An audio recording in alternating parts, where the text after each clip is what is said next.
इमती जनिह समधी आंगन छोट हो, आंगन जड़ेला हीरा लाल जी।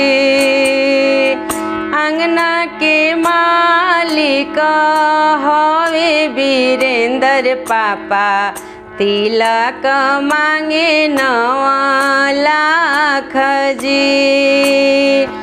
आंगना के मालिक हवे वीरेंद्र पापा, तिलक मांगे 9 लाख जी।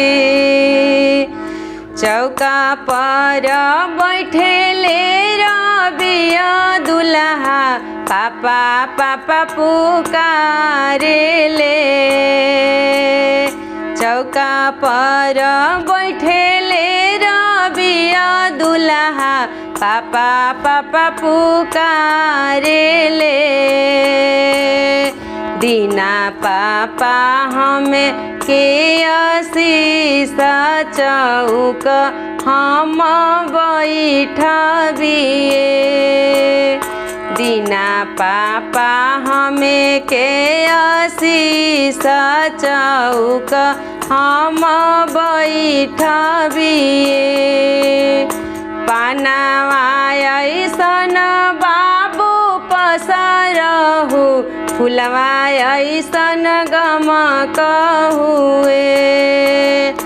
पानावा ऐसन बाबू पसरहु, फुलवा ऐसन गमक हुए। चांद सूरज ऐसन चमक, भंवरवा ऐसन गूंज हुए।